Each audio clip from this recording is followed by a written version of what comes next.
Shemai, Yasser Allah, Yahweh, Allahaganawa, Yahweh, Achad, Shemai, Yasser Allah, Yahweh, Allahaganawa, Yahweh, Achad, Shemai, Yasser Allah, Yahweh, Allahaganawa, Yahweh, Achad.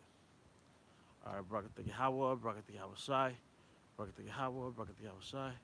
Barakatah Yahweh, Barakatah Yahweh Shai, Bahashar Chakodash.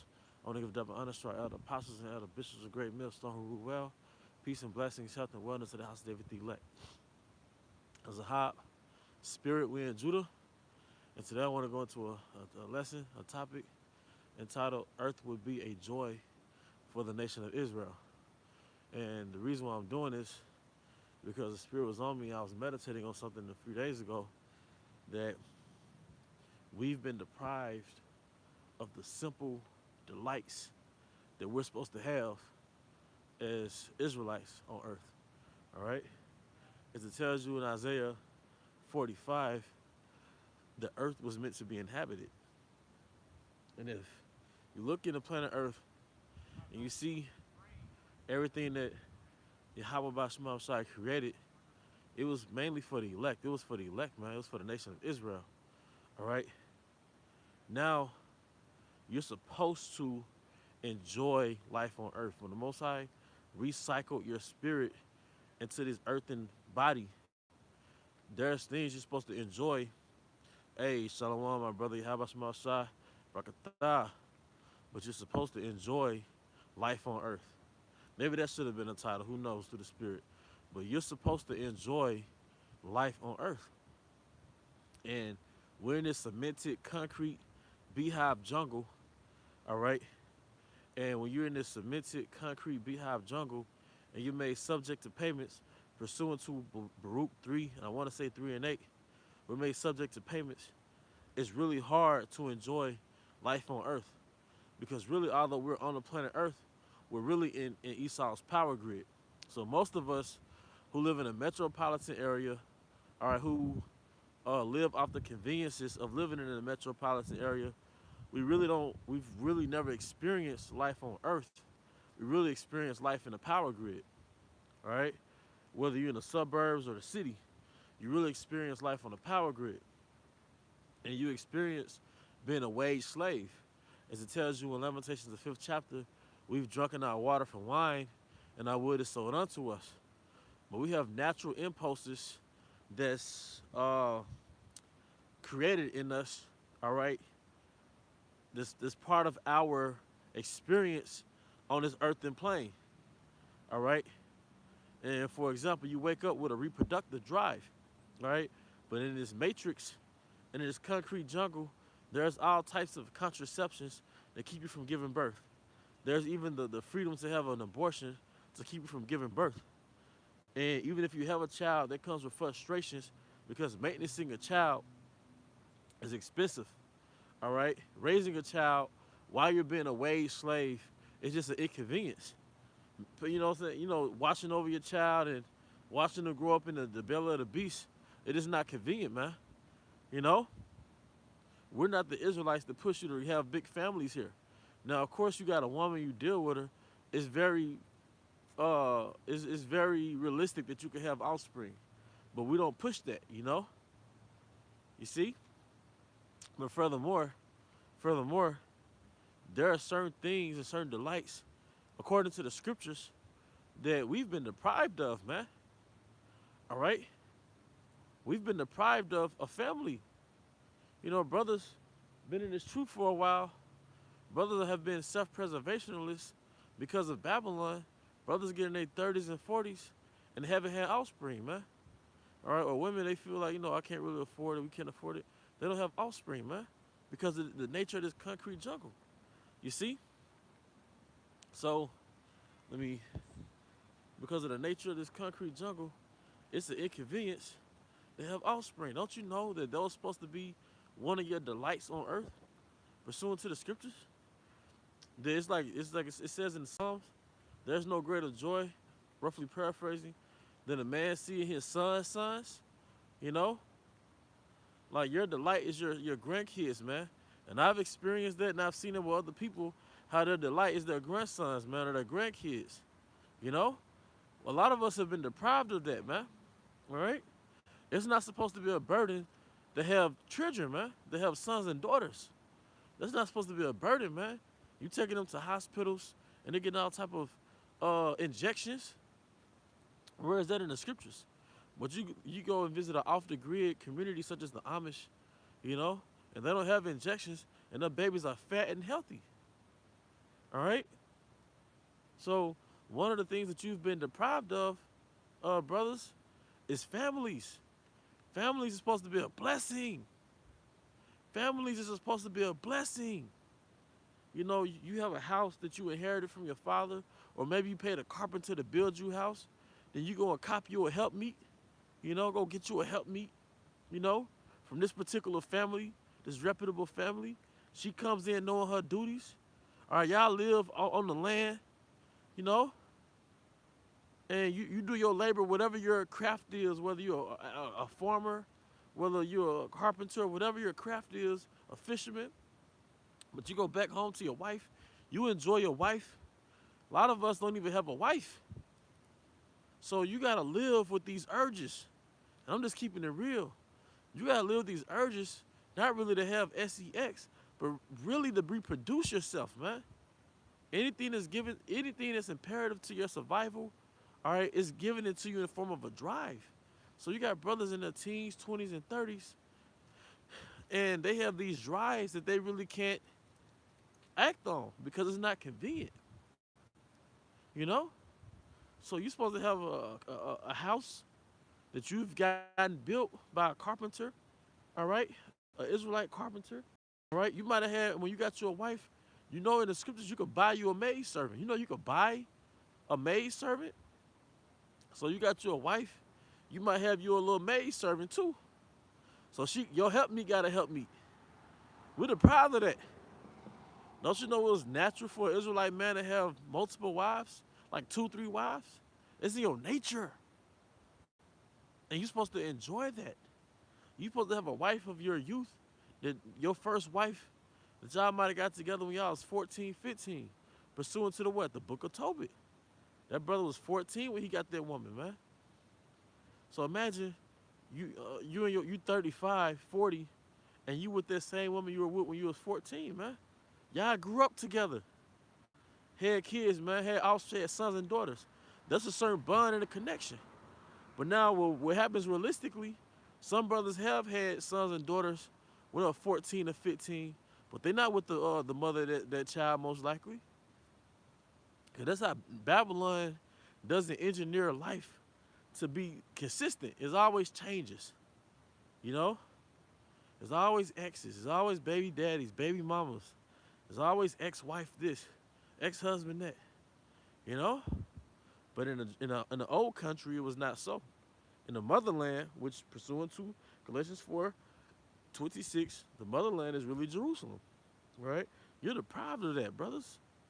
All right, it's going to be certain things you're just going to, we talk about the kingdom and power and super power and a whole bunch of concubines.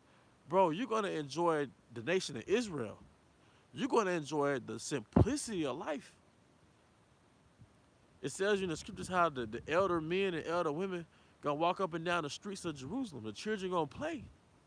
You got to be careful with your sons and daughters going out to play because A, they might get hit by a car, or B, they may get hit by a bullet. Now my battery want to get low. Oh, that's on 63%. Now my battery want to get low, man. All right? I was just meditating on things. I've been meditating on the planet Earth in its natural state. And the fact that, you know, we're Israelites, but we're earthlings. We're on Earth in these avatars, these earthly avatars, man. And there's certain things you're supposed to experience, even when that devil in the movie Avatar, The Way of the Waters, and forgive me if I spoiled it for some of you brothers. Forgive me if I spoiled it. But he stayed in that Avatar suit, and he ended up getting that Na'vi woman. And they had a bunch of sons and daughters in his Avatar suit. So that's like you in this earthly suit. You supposed to enjoy that, man.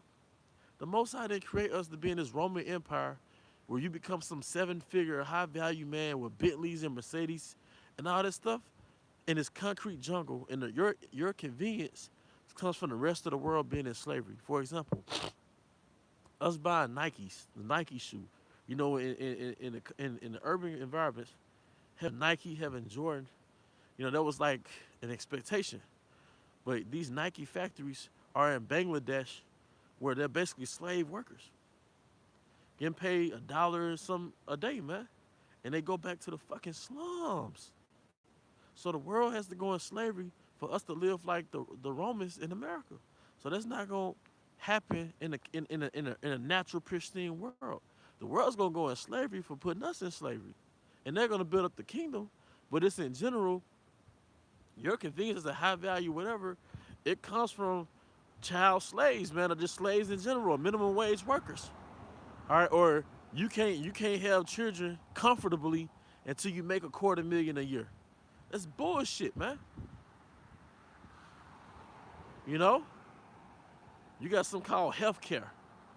You know what your health care was? The dietary law. You know what your health care was? The herbs of the earth. You know,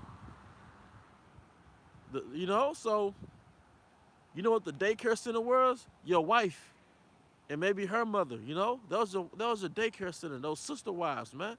That was the daycare center. All right, the Most High already engineered our society. He engineered it within us. You see? So, going back to the point, man, we're deprived of the simplicity of life. And it's like if you want to be a simple person, you look down on, man. Women gravitate to men that they say is ambitious, which basically he could provide a lifestyle for. And they always attach manhood with being ambitious. But what about simplicity? All right, our homeland, Jerusalem, was all about serving Yahweh Shema Shai and enjoying the simplicity of life, enjoying your sons and daughters, enjoying your grandsons and granddaughters. Hey, and my battery's getting low, is at 10%. I hate to wrap it up, but I'm going to have to, it might just die on you, just giving you the heads up. My phone might just die. Enjoy your sons and daughters. Enjoy your wine. You might actually have a vineyard outside, man. And literally of Olive Garden. They got a restaurant called the Olive Garden, but we literally had Olive Gardens in the old country in Jerusalem. All right? You had, like I said, depending on your wealth, you might have had maid servants. Okay? So in the kingdom, really, really, really, Jerusalem was about simplicity and enjoying the simplicity of life, man. All right? Enjoying the fruit of your labor. That's the theme of the agricultural side of being an Israelite. You enjoy the fruit of your labor. So in the kingdom, if we make it to the kingdom, Lord willing is us, we're going to enjoy the fruit of our labor, of what we labor in the spirit. You see? But no, you're supposed to enjoy your wives, your sons, your daughter. Enjoy the fish. You might go fishing. Like down south, Jay go fishing. It's not all about being as high, seven-figure. And if you're not living in that stratum, you're nothing. No, earth was meant to be enjoyed, man. The food, the wine, the families. They got something called blue zones. In almost every blue zone, they have communion, where people in that village, they come together and have praise and celebration and prayer, but it actually enriches their life. That contributes to their longevity. So our feast days, all right, our solemn assemblies, or just our celebrations, that's part of the enjoyment of life. Like now it's like if you have a family, that's kind of like subpar to just being a rich person, man. But nah, man, in the kingdom, man, and back in the old times, all right, the old country, nah, it's about enjoying the fruit of your labor, man, being a simple man. There's a song called Being a Simple Man. I like that song, all right, by Shine Down or something like that. I think he did one of the renditions. But man, hey man, we're gonna enjoy that simplicity too. You're gonna enjoy seeing your people not die prematurely. You're gonna enjoy seeing your uncles and aunties make it past the age of fucking 50. You're gonna enjoy not seeing your loved ones deteriorate from poor health conditions. You're gonna enjoy seeing your sons and daughters stay in order. Grow up to be men, righteous men. Grow up to be leaders. You're going to grow up and watch your daughter become a princess and a wife. That's it. That's, we ain't going to have these worries and anxieties. Like it says in the book of Sirach, I want to say the 42nd chapter, how a man, he wakes up in the night worried about his daughter's fucking virginity, man. So many, or you worried about your rib and what she really doing, So many things that brothers worried about, man. Or she looking like she gonna leave, or she looking, you know what I mean? And we most likely give us fortitude to focus on the truth, but we are in the flesh, So in the kingdom, man, it's about that simplicity for me, brothers. Of course, I'm gonna enjoy the high life. I'm still Jake, I'm still Yasha Allah, but man, you gotta think about that simplicity, man. The whole nation is a family. The celebration days are big feast days, cookouts. It's gonna be beautiful, man. That's what I want. It's not about. I mean, of course, the accolades of the kingdom is, the preeminence and the spiritual power. Things having slaves and concubines. But man, what about that simplicity, brothers? When you don't have to pull out. You ain't gotta wear condoms. All right, you gotta worry about. Okay, I ain't wear a condom. Do I have an STD? Or is she pregnant? Ain't me for to get pregnant. Like damn, man, I can't afford no child. I can't afford no babies.